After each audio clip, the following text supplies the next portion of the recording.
Okay, so now let's talk about inflation.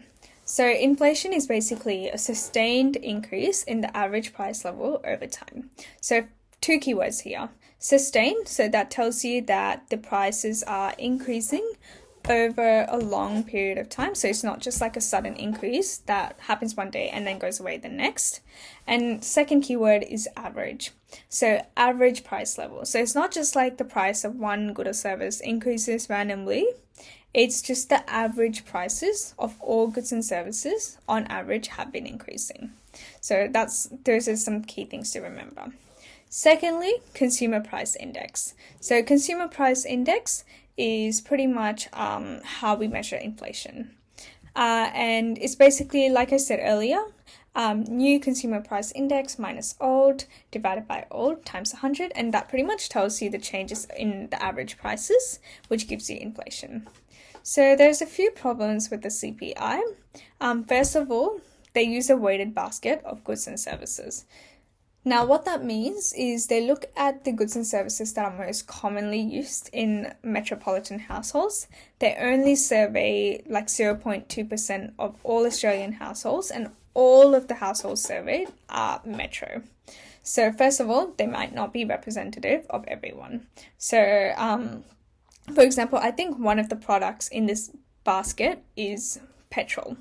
So that might be great for a lot of households, but it might not be representative of rural areas where people might need more petrol because they travel further distances. It might not be representative of households that don't have cars. So just one of the shortfalls is it's not representative. Second, only metro areas are surveyed. So we're not getting an idea of goods and services in rural areas and how people use goods and services in these rural areas.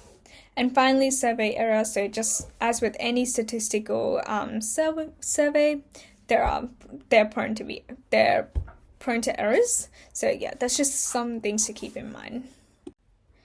Okay, so this brings us to the goal of low inflation. So ultimately, the goal is to achieve an inflation rate of 2 to 3% per annum as measured by the CPI on average over time.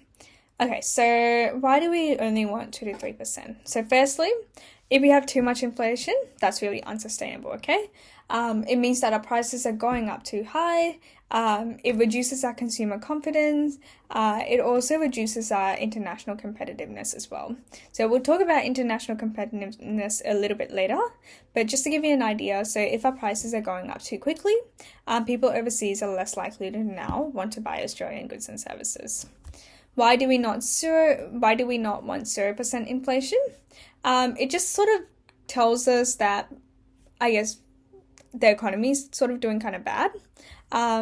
Prices are not increasing, and if we have 0% inflation, it also it makes people spend like crazy right now, and I guess it doesn't really align with our other goals. So we don't want 0% inflation, but we don't want inflation that is super, super high either. So this is where our goal of price stability or the goal of low inflation comes along.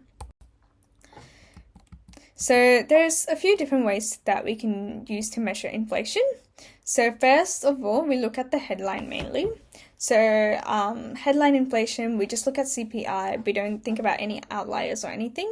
It's just directly from CPI. We look at the new CPI minus old CPI divided by old to find the change in CPI over the 2 years. Then we have underlying inflation. So this is also called the core rate of inflation. So the reason why we look at this type of inflation is so that we can have a look and see if there's anything that is skewing the rate of inflation that we have. So for example, if we have trim mean, this is pretty much like the headline inflation, but we're excluding the top 15% and bottom 15% of the weighted basket of goods and services. So we're sort of looking at the middle 70% of products. Then we have weighted median. So weighted median is pretty similar to trim mean, but we're getting rid of the top 25% and bottom 25%, and we're only looking at the middle 50% of the goods and services, so that if there's any once-off changes or anything that's sort of skewing our measure of inflation, then we get rid of those things that are skewing it.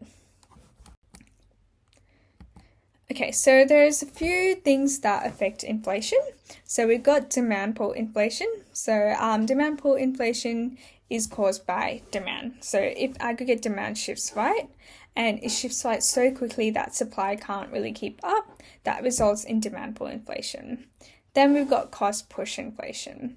So cost push inflation, that's because of aggregate supply shifting to the left. So for whatever reason, we lose our ability to supply as much as we did before. So this could be because we lose our factors of production. So it could be because we lost our ability to supply as much as we did before, and this could be because of climatic conditions, or it could be other factors that actually increase our cost of production, and they also decrease our productive capacity. So we really don't want to get cost push inflation, just because it reduces our productive capacity and we're not really able to produce as much. And the reason why prices are going up is because we're not able to supply. Whereas demand pull inflation, the reason why prices are going up is because there is more demand.